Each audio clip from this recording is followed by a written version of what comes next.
strategic choice of Addis Ababa as the host of this አዲስ አበባ ይህንን ጉባኤ እንድታስተናግድ የተደረገበት ስትራቴጂካዊ ውሳኔ በአጋጣሚ ተወሰነ አይደለም። ይልቁንም የአፍሪካ ማሪታይም ዘርፍ ተጠቃሚነት ከጂኦግራፊ ጋር በተገናኙ ጉዳዮች መገደብ እንደሌለበት የምናሳይበት ነው።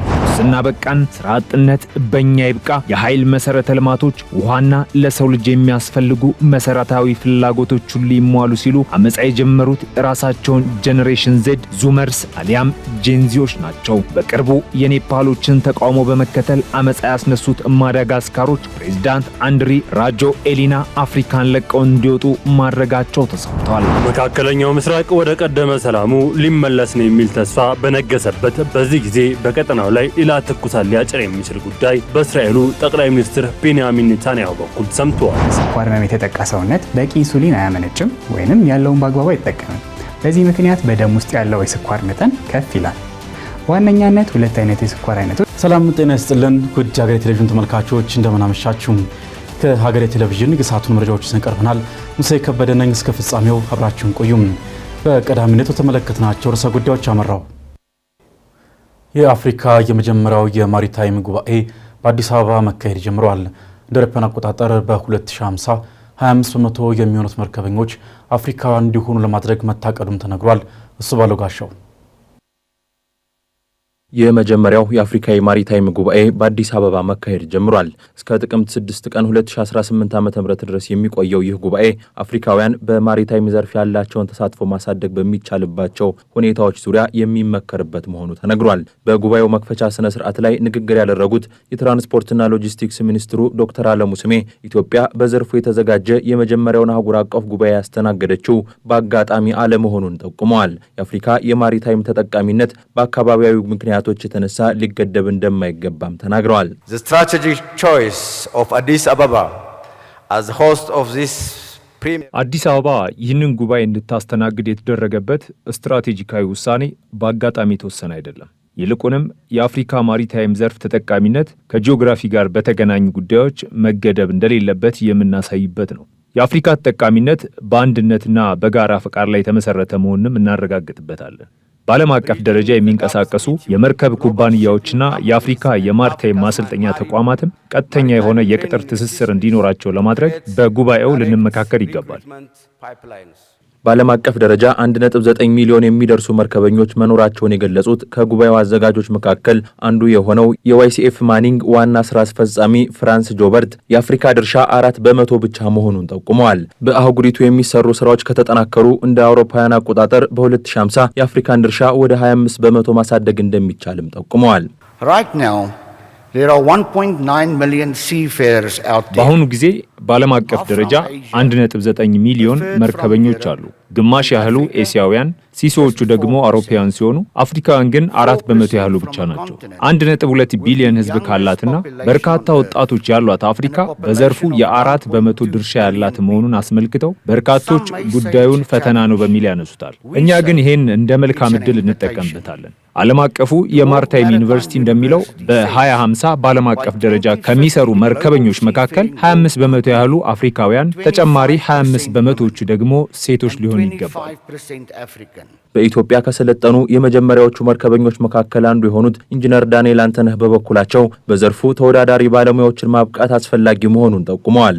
መንግስት ለዘርፉ ትኩረት መስጠቱን አክለው ያነሱት ባለሙያው ተጨማሪ ባለሙያዎችን በማሰልጠን እንደ ሀገር ከዘርፉ የሚገኘውን ገቢ ማሳደግ እንደሚቻል ተናግረዋል። ይሄንን ቢዝነስ እንግዲህ በኢንተርናሽናል ደረጃ ራሱ ኮምፒቲቲቭ ወይም ተወዳዳሪ ሊያደርግ የሚችሉ ባህረኞች መኖራቸው ይሄ ትልቅ አስተዋጽኦ ያደርጋል ብለን ተስፋ እናደርጋለን። መንግስት በዚህ ዘርፍ ብዙ ቢያሰለጥን የስራ ኦፖርቹኒቲ አይወሰንም። የትም ፋብሪካ መግባት የሚችለው መካኒካል ኢንጂነር፣ ኤሌክትሪካል ኢንጂነሮች ነው። ከዛ በተጨማሪ ደግሞ ወደ ማሪታይም ኢንዱስትሪ መምጣት ስለሚችል በዚህ ዘርፍ የተመረቁ ሰዎች ስራ አጥ የመሆን እድላቸው ይቀንሳል ማለት ነው። ስለዚህ መንግስት ይህንን በኤሌክትሪካል ኢንጂነሪንግ፣ በሜካኒካል ኢንጂነሪንግ፣ በኮምፒውተር፣ በኤሌክትሮሜካኒካል ዘርፍ በመሳሰሉ በአውቶሞቲቭ ኢንጂነሪንግ የመሳሰሉትን ዘርፎች ማስፋፋት ለሀገሪቱ እድገት ትልቅ ለውጥ ያመጣል። በማሪታይም ብቻ አይደለም።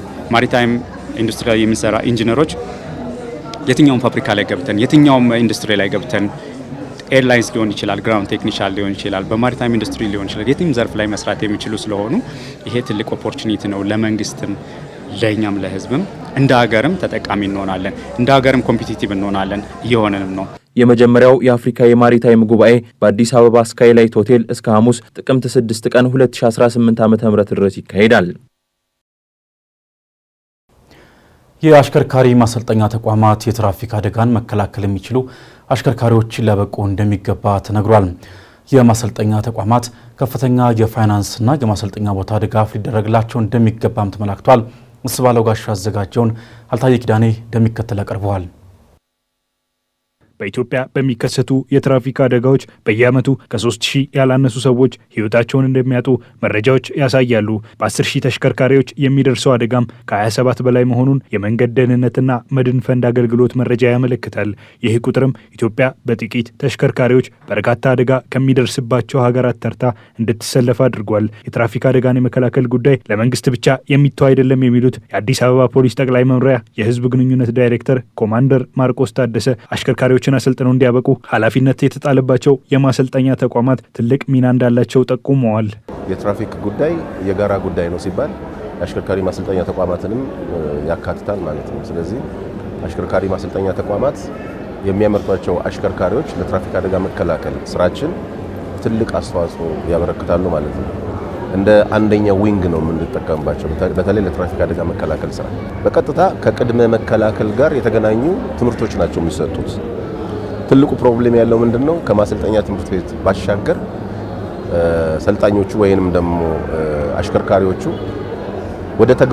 ወደ ተግባር ስራቸው ሲገቡ ያን ተግባራዊ ከማድረግ አንጻር ያሉ ክፍተቶች ናቸው ለአደጋው እየተደጋገመ መምጣት ምክንያት የሚሆነው።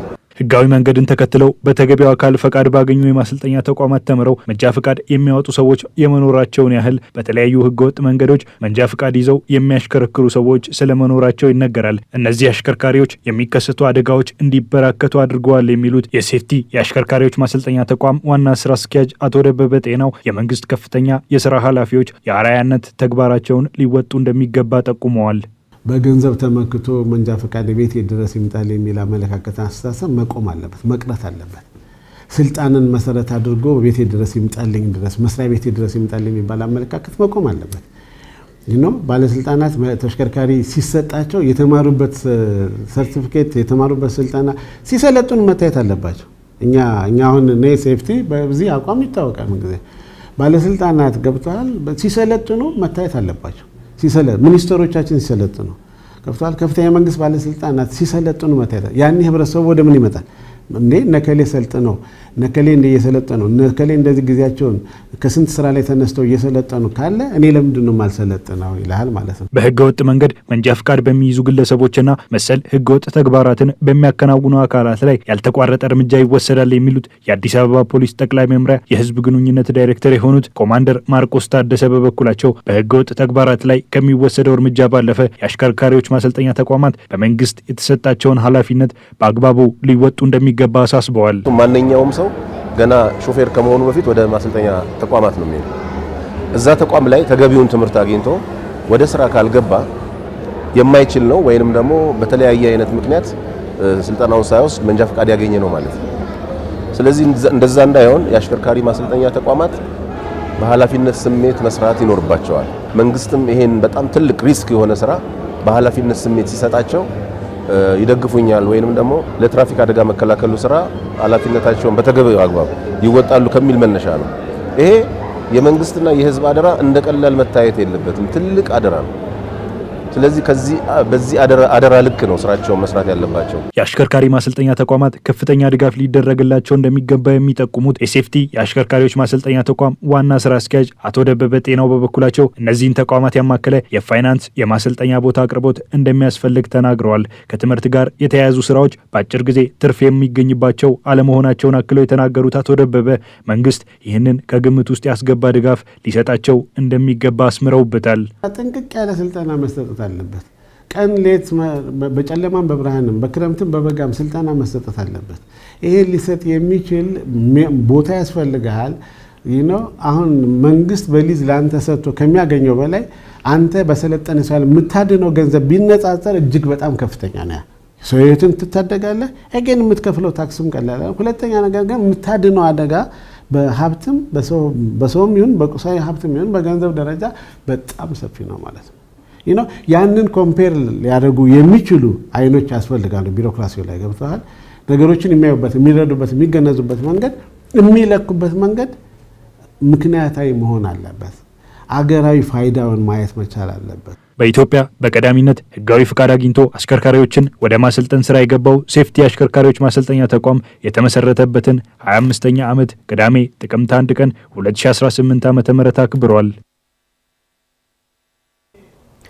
የማዳጋስካር ፕሬዝዳንት በሀገራቸው ዜጎች በገጠማቸው ተቃውሞ ሀገራቸውንና መንበራቸውን ለቀው እንዲሰደዱ ተገደዋል ተብሏል። በመብራትና ውሃ መሰረተ ልማት እጦት የተነሳው አመፁ በመላው ማዳጋስካር ተዳርሶ ፕሬዝዳንቱ በፈረንሳይ ወታደራዊ አውሮፕላን እንዲሰደዱ አስገድዷቸዋል ተብሏል። ዳግም ተገኝ ተጨማሪውን አዘጋጅቷል።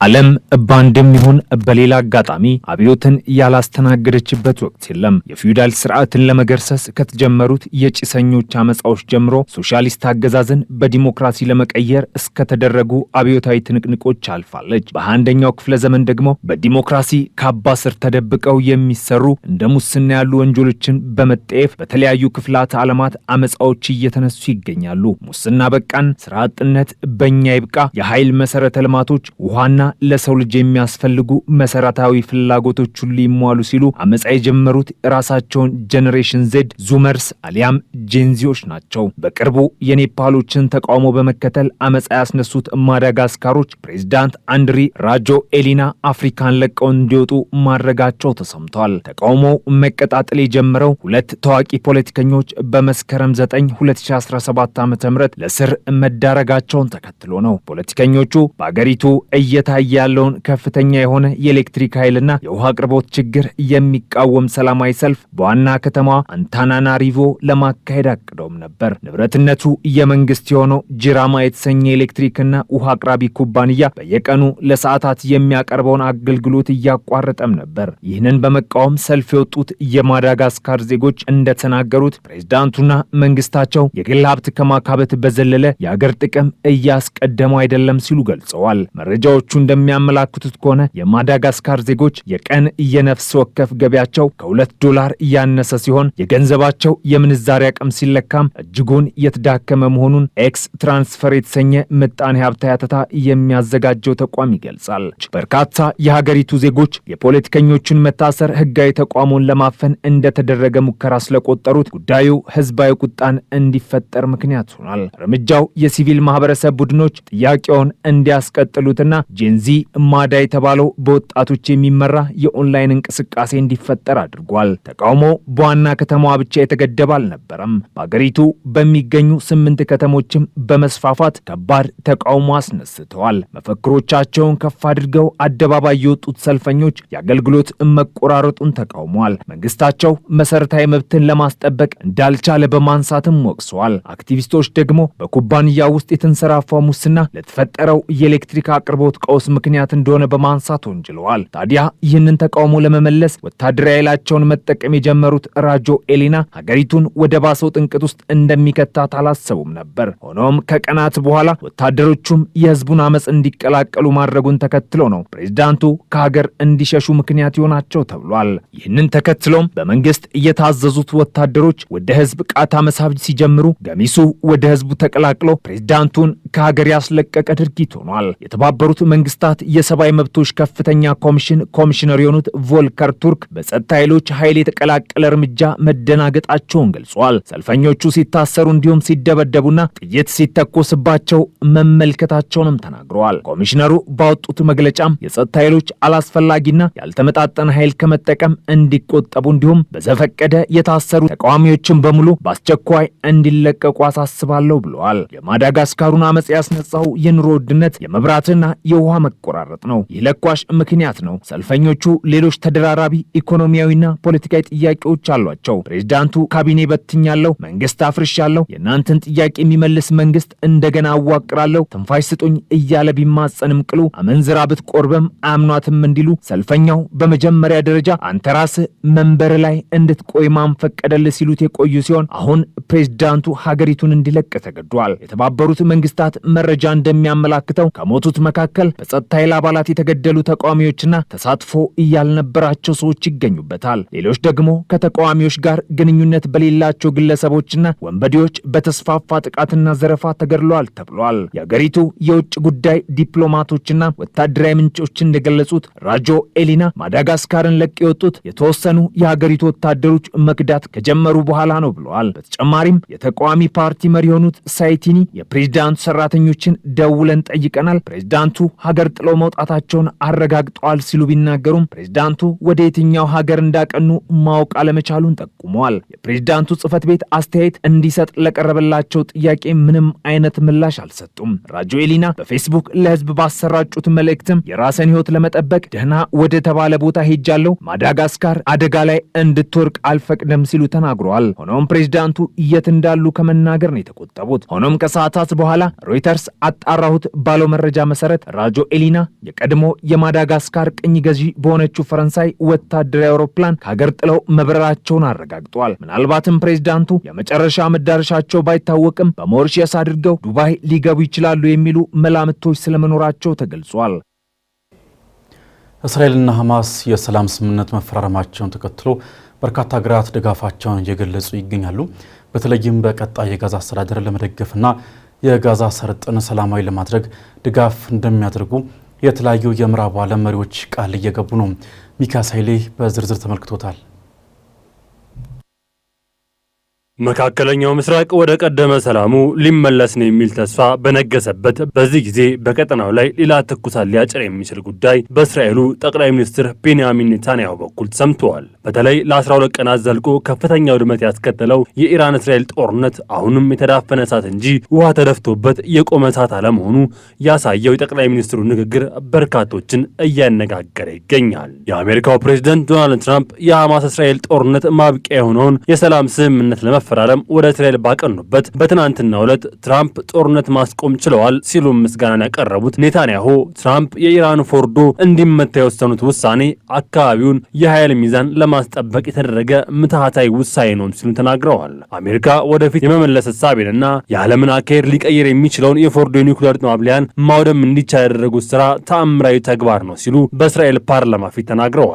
ባለፈው ሰኔ ወር ላይ በነበረው ጦርነት የሁለቱ ሀያላን ሀገራት ቦታዎችን አነጣጥሮ በመምታትና የታሰበበት ጥቃት በማድረስ ሁለቱ ሀገራት ያደረሱት ጉዳት ከቴሌቪዥን ጣቢያዎች እስከ ደህንነት ተቋማት ድረስ በርካታ ተቋማትን ያወደመ መሆኑ ይታወሳል። አሜሪካ ከእስራኤል ጋር በትብብር እስራኤል ላይ ሊጎለብት የሞከረውን ሁሉ ሲያወድሙና ሲቀጡም ኖረዋል። በአንጻሩ የኢራን መንግስት ባለስልጣናት እንዲሁም የአሜሪካ የስለላ ድርጅት ሲአይኤ ባወጣቸው መረጃዎች የፎርዶ የኒውክሌር ማብሊያ አልተጎዳም አሊያም የደረሳቸው ጥቃት የኢራን ኒውክሌር አቅም አልጎዳም ሲሉ በሪፖርቶቻቸው ሲያስነብቡ እንደነበር ይታወሳል። በቀጠናው ሀገራት መካከል የሰላም አየር የሰፈነ ቢመስልም የእስራኤል ጠቅላይ ሚኒስትር ቤንያሚን ኔታንያሁ ያደረጉት ንግግር ኢራን አሁንም የኒውክሌር ጣቢያውን የምታሳድግ ከሆነ ልትመታና ጥቃት ይደርስባት እንደሚችል ያመላከተ መሆኑ አልጀዚራ ዘግበዋል። በበርካታ ጉዳዮች ላይ የአሜሪካና የእስራኤል ወዳጅነት የሚቀየር አለመሆኑንና የወዳጅነት መሰረቱ በአሸዋ ላይ እንደተካበ ድርድር ድንጋይ ሳይሆን በርቀት ተቆፍሮ የተቀበረ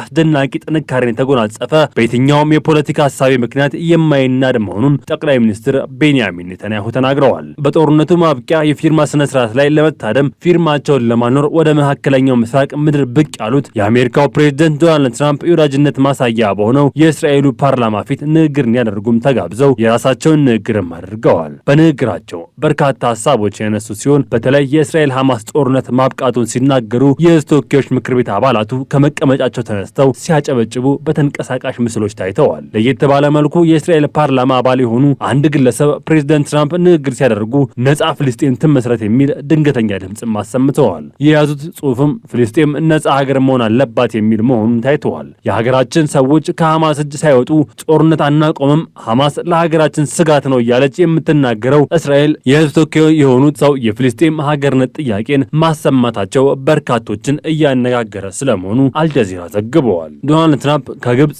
ኳታርና ቱርክ መሪዎች ጋር የጋዛውን የተኩስ አቁም ስምምነት ፈርመዋል። በጋዛ ያለው ውጥረት የሚያስቀረው ውል በመሪዎች ሲፈረም ለቀጠናው ሀገራት አዲስ የሰላም ምዕራፍ ይከፍታል የሚል ተስፋ ተጥሎበታል። ፕሬዝዳንት ዶናልድ ትራምፕ ለመካከለኛው ምስራቅ ዘላቂነት ያለው ሰላም እንደሚመጣም ተናግረዋል። ከሁለት ዓመታት ስቃይና ደም መፍሰስ ከሰው ሰራሽ ረሃብ በኋላ የጋዛ ጦርነት አብቅቷል ሲሉ ፕሬዝዳንቱ አብራርተዋል። ከዓመታት ስቃይና ደም መፍሰስ በኋላ የጋዛ ሰርጥ ሰላም አየር መተንፈስ እንደተጀመረም አብስረዋል። አሜሪካ፣ ቱርክ፣ ግብጽና ኳታር በጋዛ የተኩስ አቁም ስምምነት ላይ ሰነድም ተፈራርመዋል። ስምምነት ተፈረመው በግብጽ ሻርም አልሼክ ከተማ በተደረገ የሰላም ጉባኤ ላይ ስለመሆኑም ተገልጿል። ስምምነቱ የሀገራቱ መሪዎች የፈረሙት ሲሆን ሰነዱ ቀጣዩን የጋዛ አስተዳደር በተመለከተ በቀጠናዊ ዘላቂ ሰላም የማስጠበቅ በሚቻልበት ሁኔታ ላይ በመልሶ ግንባታ ላይ ያተኮረ መሆኑም ተገልጿል። ፕሬዝዳንት ዶናልድ ትራምፕ ይህ ለውጥ እንዲመጣ ላደረጉ የአረብ የሙስሊም ሀገራት ምስጋናቸውንም አቅርበዋል። አሁን በጋዛ የመልሶ ግንባታ ስራ ተጀምሯል ያሉት ፕሬዝዳንቱ ይህ ቀን እንዲመጣ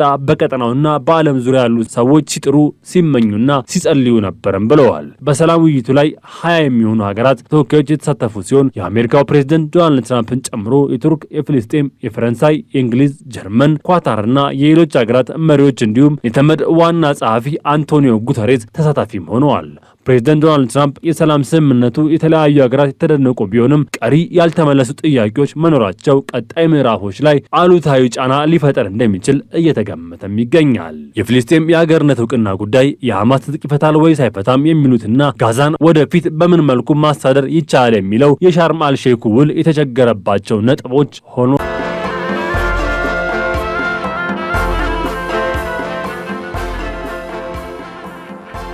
ወደ አጫጭር መረጃዎቻችን አለፍን። የሚኒስትሮች ምክር ቤት ዛሬ ባካሄደው 49ኛ መደበኛ ስብሰባ የኢትዮጵያ ኒውክሌር ኃይል ኮሚሽን የሚያቋቁም ደንብ አጸደቀም።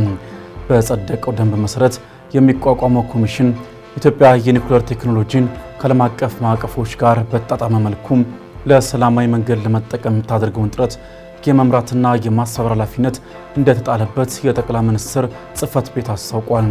በተጨማሪም ምክር ቤቱ የኢትዮጵያ ውሃ ቴክኖሎጂ ኢንስቲትዩት ለሚሰጣቸው አገልግሎቶች የሚከፈል የአገልግሎት ክፍያ ለመወሰን የወጣውን ደንብ አጽድቋል። በተያያዘም ምክር ቤቱ የኢትዮጵያ የአደጋ ስጋት ምላሽ ፈንድ ጽሕፈት ቤትን ለማቋቋምና የሚሰበሰበውን የፈንድ ገቢ መጠን ለመወሰን የወጣ ደንብ ላይ ተወያይቶ በማጽደቅ ሙሉ በሙሉ ተግባራዊ እንዲደረግ ወስኗል። በተያያዘ ዜና አቶ ሳንዶካን ደበበ ኮሚሽኑን በኮሚሽነርነት እንዲመሩ በጠቅላይ ሚኒስትር ዶክተር አብይ አህመድ ተሾመዋል።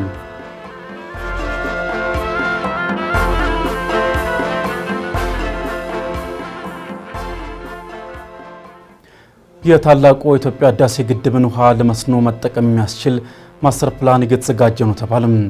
በህዳሴ ግድብ አማካኝነት የተፈጠረው ንጋት ሐይቅ ያረፈበት አካባቢ ከፍተኛ የፍራፍሬ አቅም ያለው እንደመሆኑ መጠን የሐይቁን ውሃ በመጠቀም የመስኖ እርሻ ስራ የማከናወን እቅድ እንዳለ ተገልጿል። ይህንን እቅድ በተቀናጀ መልኩ እንዲሁም ወጥ በሆነ መንገድ መስራት የሚያስችል ማስተር ፕላን በመንግስታዊው ኢትዮ ኢንጂነሪንግ አማካኝነት ላለፉት 2 ዓመታት ሲዘጋጅ እንደነበረ ተገልጿል። ማስተር ፕላኑ ከመስኖ በተጨማሪ በአሳ ሀብት ልማት፣ በውሃ ትራንስፖርትና ቱሪዝም ዘርፎች ላይ በቀጣይነት የሚሰሩ ስራዎችን የያዘ እንደሆነ የውሃና ኢነርጂ ሚኒስትሩ ዶክተር ሀብታሙ ኢተፋ አስታውቀዋል። ባሳለፍነው ጳጉሜ ወር ላይ በይፋ በተመረቀው ታላቁ የኢትዮጵያ ህዳሴ ግድብ አማካኝነት የተፈጠረው ንጋት ሐይቅ 74 ቢሊዮን ኩቢክ ሜትር ውሃ የሚይዝ ሲሆን በቀጣይነትም በቱሪዝምና መሰል ዘርፎች ላይ ያተኮሩ ግንባታዎች እንደሚከናወኑ መገለጹ ይታወሳል።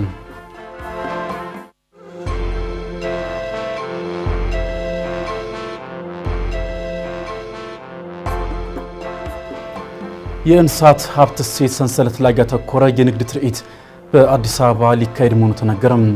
ፕራና ኢቨንትስ ከተባባሪ አካላት ጋር ያዘጋጀው የትርኢት የኢትዮጵያ ዶሮ ኤክስፖ፣ የአፍሪካ የእንስሳት ሀብት አውደ ርዕይና ጉባኤ፣ የኢትዮጵያ የአሳ ኤክስፖና የኢትዮጵያ የማር ኤክስፖን ያካተተ መሆኑን የፕራና ኢቨንትስ የፕሮጀክት ስራ አስኪያጅ ሚሮን ሰለሞን ተናግሯል። በትርኢቱ ላይ ከ14 ሀገራት የተውጣጡ ድርጅቶች እንደሚሳተፉ ይጠበቃል ያሉት ስራ አስኪያጇ የገበያ ትስስር መፍጠርና አዳዲስ ቴክኖሎጂዎችን ማስተዋወቅ የትርኢቱ ዓላማዎች መሆናቸውን ጠቁሟል። ትርኢቱ ከጥቅምት 20 እስከ ጥቅምት 22 ቀን 2018 ዓ.ም በአዲስ አበባ ሚሊኒየም አዳራሽ እንደሚካሄድም አዘጋጆቹ አስታውቀዋል።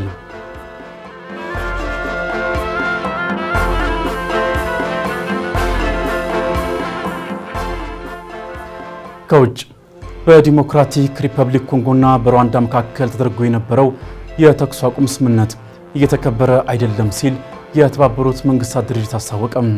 ዓለም አቀፍ የሰላም ጥረቶች ተስፋ እየሰጡ ያሉ ቢሆንም ሀገራቱ የገቡትን ቃል መወጣት አልቻሉም ሲሉም የመንግስታቱ ልዩ መልእክተኛ ሁዋን ጊጂያ ተናግረዋል።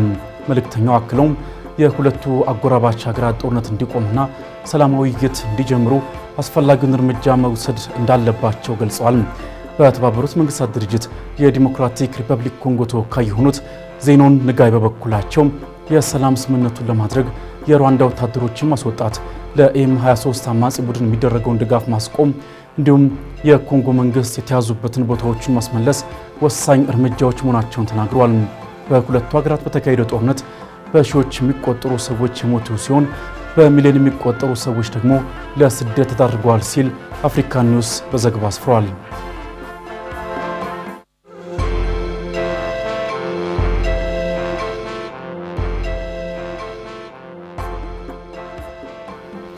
በመጨረሻም በቻይናና አሜሪካ መካከል ያለውን ንግድ ጦርነት ውጥረት እየተባባሰ መምጣቱን ተከትሎ ቻይና የዓለምን ኢኮኖሚ ለመጉዳት እየሞከረች ነው ያለቻትን አሜሪካን እስከ መጨረሻው እንደምትታገል ገለጸች።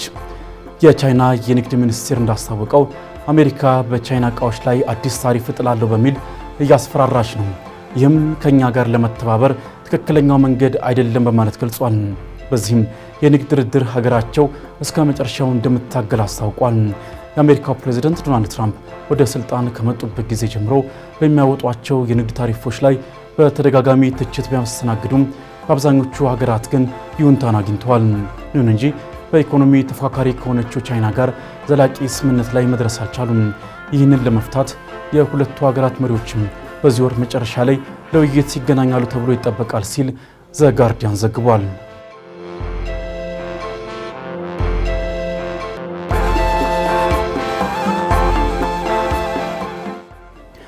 በዓለማችን ላይ ከ500 ሚሊዮን በላይ ሰዎች በስኳር ህመም እንደሚጠቁና ከ6 ሚሊዮን በላይ ሰዎች ደግሞ በየዓመቱ እንደሚሞቱ መረጃዎች ያሳያሉ። ለመሆኑ የስኳር ህመም መንስኤውና ሕክምናው ምንድን ነው የሚለውን በዛሬው የጤና አዳም ጥንቅራችን ተመልክተናል። ተከታትለን እንመለስ።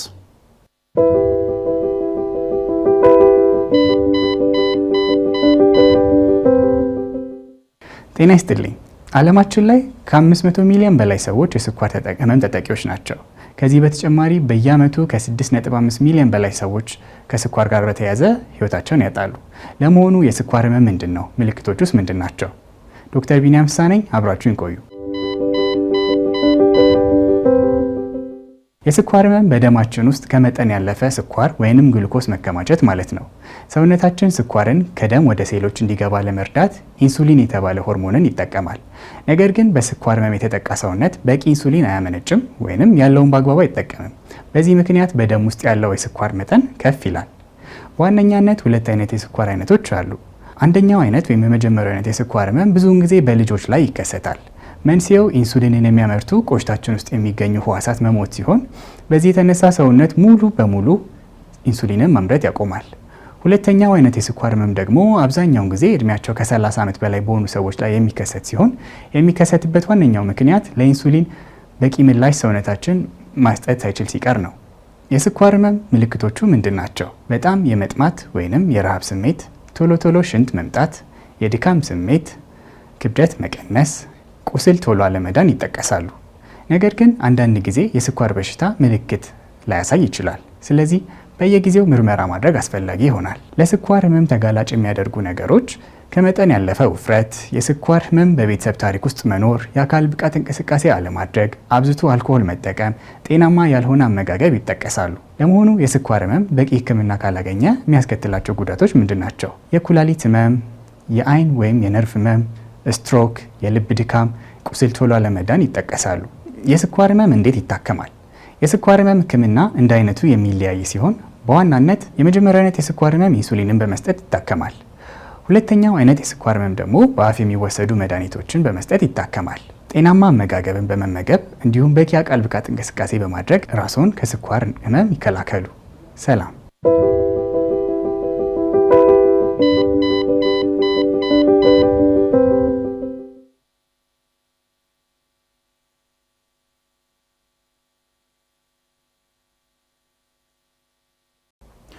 ብዙ ጊዜ የመኪና ባለቤቶች ከሚያነሷቸው ቅሬታዎች መካከል አንዱ የመኪና ጎማ ወጪዎች ናቸው።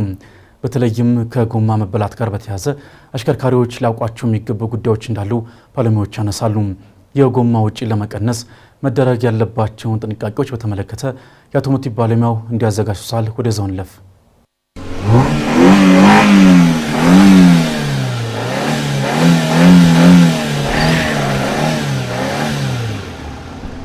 ሰላም እንደምናላችሁ ውድ ተመልካቾቻችን፣ በዝግጅታችን የትኛውም አይነት ተሽከርካሪ ብታሽከርክሩ እጅግ በጣም አሳሳቢና ወሳኝ ስለሆነው የጎማ መበላት በስፋት እናያለን። ከመረጃዎቹ ጋር አብራችሁ የሚቆየው የአውቶሞቲቭ ባለሙያ አዶንያ ብርሃኔ። መልካም ቆይታ። ከመኪናችን በጣም ወሳኝ ከሆኑ ነገሮች መካከል አንዱ የሆነው የመኪና ጎማ ነው። ጎማችን እኩል የማያልቅ ከሆነ በተለያዩ ችግሮች ሊያሳየን ይችላል።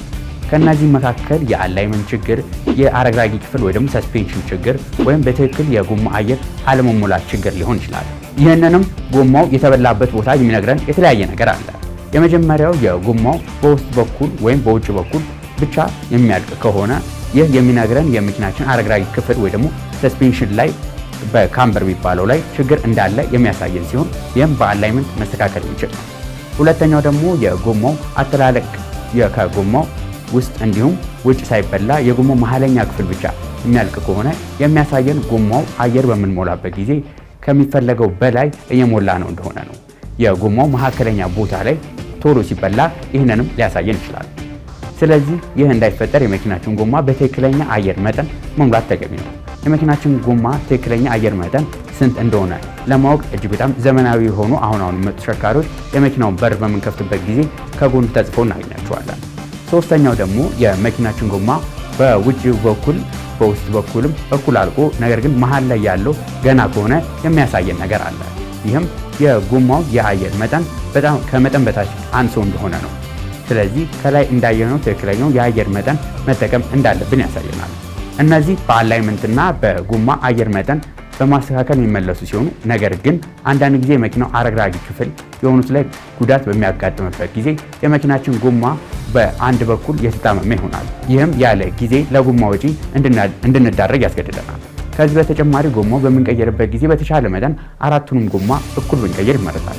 ሌላኛው ደግሞ መኪናችን ሰርቪስ በምናደርግበት ጊዜ አራቱንም ጎማ ቦታ ብናቀያየራቸው ተመራጭ ነው። በተለይ ፎንቹ ድራይቭ የሆኑ ተሽከርካሪዎች ላይ የመኪናችን የፊተኛው ጎማ የሚነዳው የፊተኛውን ጎማዎች በመሆኑ ለመዞርም ያንን ጎማ ስለሚጠቀም ወደ ፊተኛው ጎማ የተሻለ ጤንነት ያለው ጎማ መጠቀም ይኖርብናል። ይህ ለመኪናው ጤና ብቻ ሳይሆን ለመኪናችን ደህንነትም ይጠብቅልን ስለሆነ ስለዚህ እነዚህ እና ሌሎችንም ጥንቃቄ ማድረግ ይኖርብናል። ለዛሬ ይዤላችሁ የቀረቡት መረጃ ይሄን ይመስል ነበር። በቀጣይ ሌሎች ከመኪና ጋር በተገናኙ መረጃዎች እስከምንገናኝ ድረስ መልካም ሁሉ ተመኘው።